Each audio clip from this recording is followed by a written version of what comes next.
Fight night, Max Holloway and Arnold Allen. Max ended up getting the unanimous decision.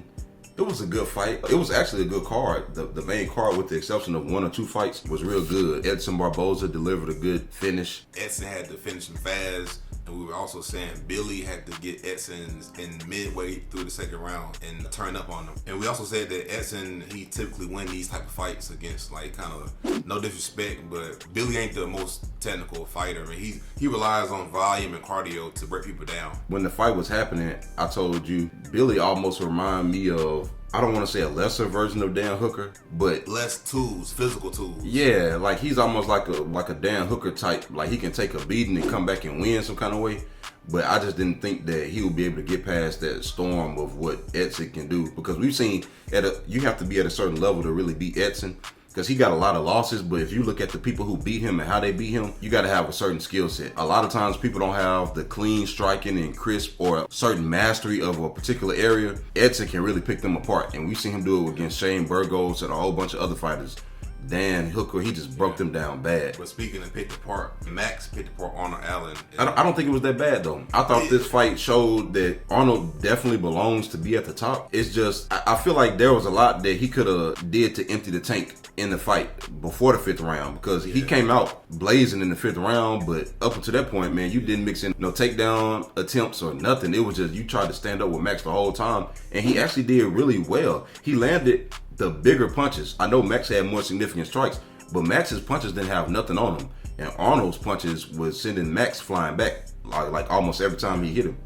But that's the thing with Arnold, it just shows you that his arsenal is limited, because one thing that I saw that was working was the 1-2, and whenever he threw the left straight, it kind of worked too from time to time. But a lot of his strikes he was throwing he was missing. And honestly, like, even with his kicks, man, his kicks were kind of slow and kind of stiff. If Arnold can work on being able to mix up his punches with his kicks, I feel like he'd be better, man. And that's what Max was doing. Max actually, he was into his combinations with body kicks. And actually, it was a couple times, low-key, Max was trying to get a highlight knockout, man. It was times where he was throwing that head kick and also the spinning back kick that he threw off balance a couple times when he ended up falling on his back.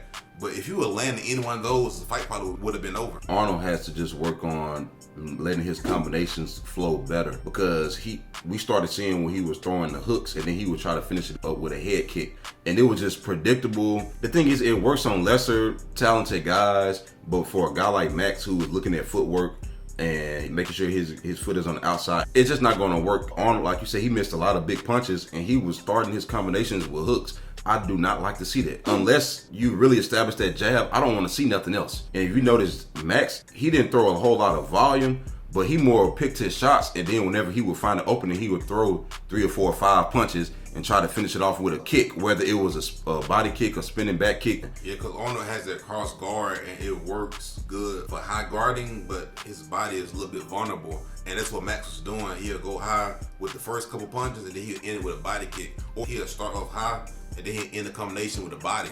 So he was really it was a real safe and methodical performance and tactic from Max. And it kept him in the game. It was weird because Arnold's defense was pretty good. So I feel like he was never in danger. He was never dangerous. So I feel like he could have let his hands go a little bit more and probably had more success and made the rounds closer. And this is what I told you in the fifth round. The fact that Max doesn't have one-punch knockout power, Arnold having the more power and having a good chin as well. And he did go out and go hard, but I'm saying, I feel like he should have started that process a little bit earlier, because it ain't like you got to really worry about Max knocking you out in one punch.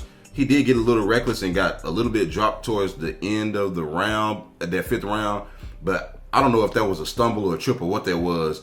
But we know Max is not a one-punch knockout person. Even if Max had dropped him right then, Arnold popped back up like it was nothing. So it was a good fight for both of them. Arnold should have been able to do a little bit more, but Max showed why he's at the top. That's the thing. Max needs Yair to win this summer, because that will put him in a great position. Because imagine if Yair can win some kind of way. We don't know if Volkanovski wants the rematch with Islam or what he's trying to do. Then you could be looking at Max possibly fighting for the title by the end of the year, man. Or win one more and he'll be right there. Yeah, that's why you say you can never go wrong with fighters winning. Just like in life, as a man, or as an adult, you just keep pushing and you keep paying your dues and do your due diligence. Yep. Because you never know what door may open. But at the very least, I think Max has a future in the lightweight division. at the very least. Let's say Yair lose to Volkanovski, which that's something that's highly likely. He could still move up to lightweight, man. Who he gonna beat? He can't beat Jalen Turner. He can't beat Gamrot. He can't beat Beneil. But he only can take the big fights, though. You gotta understand, you take the big fights, man, because they still like if you take a top 5 fight against top 5 lightweight, okay, if he win that fight, he might get a title shot. You know what I mean? Whereas, there's too many killers in lightweight, man. I'm saying, where in the featherweight division, man, nobody, like, you can't market him versus Volkanovski. I know that. I'd rather him, which I don't think I'm not saying he's gonna be champion in lightweight, which you never know. It'd be crazy if he ended up becoming lightweight champion. But I was saying he has a higher chance there than being in the featherweight division, to where they can't even market him versus Volkanovski.